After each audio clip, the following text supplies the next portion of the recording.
Assalamualaikum warahmatullahi wabarakatuh. Selamat pagi anak-anak. Ketemu lagi dengan Ibu.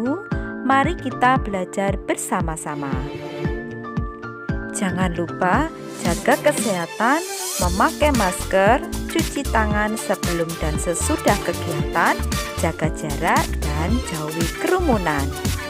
Sebelum kita mulai, mari kita berdoa terlebih dahulu. Berdoa mulai. Jangan lupa like dan subscribe-nya agar kalian tidak ketinggalan video pembelajaran berikutnya.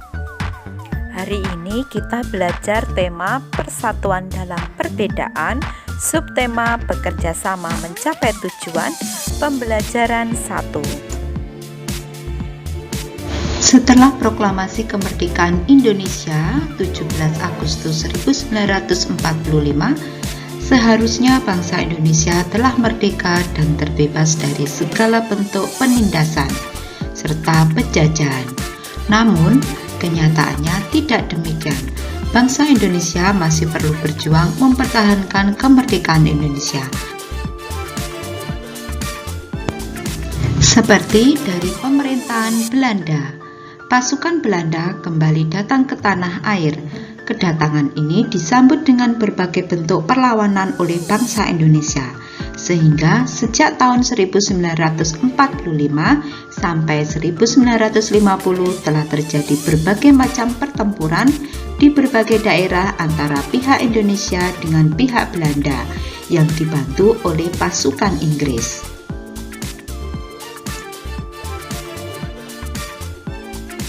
Bagaimana perjuangan bangsa Indonesia dalam mempertahankan kemerdekaan Indonesia di berbagai daerah? 1. Di Surabaya. Pada tanggal 25 Oktober 1945, tentara sekutu yang dipimpin oleh Brigadir Jenderal Malabi. Pada tanggal 27 sampai 30 Oktober 1945, terjadi kontak senjata antara para pemuda Indonesia dengan pasukan Inggris. Dalam pertempuran ini, pasukan Inggris dapat dipukul mundur. Puncak dari pertempuran tersebut adalah terbunuhnya pemimpin pasukan Inggris, yaitu Brigadir Jenderal Malabi. Pada tanggal 9 November 1945, Inggris mengeluarkan ultimatum yang berisi semua pimpinan dan orang Indonesia yang bersenjata harus melapor dan meletakkan senjatanya di tempat yang ditentukan dan menyerahkan diri dengan mengangkat tangan. Namun, ultimatum tersebut ditolak oleh pihak Indonesia. Pada tanggal 10 November 1945, terjadi pertempuran yang sangat dahsyat.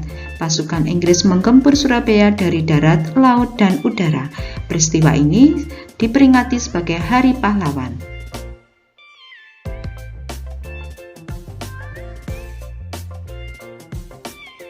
Upaya mempertahankan kemerdekaan Indonesia. Setelah kemerdekaan Indonesia diproklamasikan, bangsa asing datang kembali untuk menguasai Indonesia. Perjuangan pun berlanjut dengan tujuan untuk mempertahankan kemerdekaan Indonesia. Perjuangan tidak lagi bersifat kedaerahan, melainkan bersifat nasional. Berdasarkan teks tersebut, maka peta pikirannya dengan menggunakan kata tanya apa, mengapa, siapa, di mana, kapan, bagaimana, antara lain sebagai berikut. Selanjutnya, menuliskan informasi penting suatu teks menggunakan kalimat efektif. Kalimat efektif adalah kalimat yang memiliki susunan sesuai kaidah bahasa Indonesia yang tercantum pada PUEB atau Pedoman Umum Ejaan Bahasa Indonesia.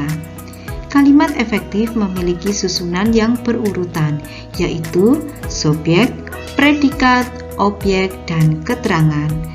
Ciri-ciri kalimat efektif yaitu 1. Memiliki unsur penting atau pokok, minimal unsur subjek dan predikat. 2. Menggunakan struktur bahasa yang tepat. 3. Memenuhi kaidah ejaan yang berlaku. Dan 4. Menggunakan pilihan kata atau diksi yang tepat dan sesuai kebutuhan. Cara hewan menyesuaikan diri terhadap lingkungan. Tujuan penyesuaian diri pada hewan adalah sebagai berikut. 1. Memenuhi kebutuhan hidup, misalnya air dan makanan.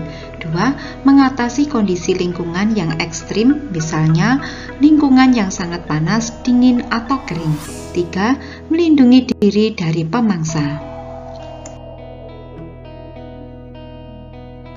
Penyesuaian struktur gigi terhadap jenis makanan.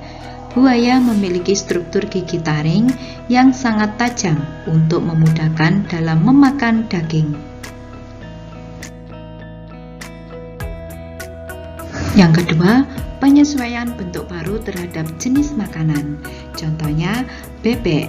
Bebek memiliki paruh pemakan cacing berbentuk lebar dan memiliki struktur seperti sisir di bagian pangkalnya yang berguna untuk menahan makanan yang licin agar tidak lepas dan menyaring makanan dari lumpur.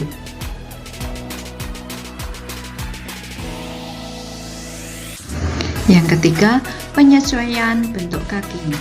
Kaki burung pemakan daging bentuknya kokoh dan memiliki kuku tajam. Fungsinya adalah untuk mencengkeram mangsa dan merobek makanan.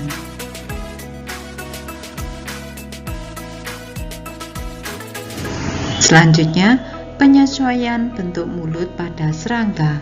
Kupu-kupu memiliki bentuk mulut penghisap sehingga memudahkannya mendapatkan nektar yang terletak di dalam bunga.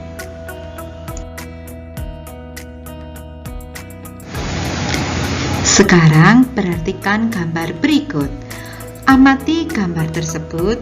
Sebutkan ciri-ciri hewan dan habitatnya. Tulis ciri hewan dan habitatnya pada diagram berikut. Sampai di sini pembelajaran hari ini. Semoga anak-anak mengerti dan semoga bermanfaat.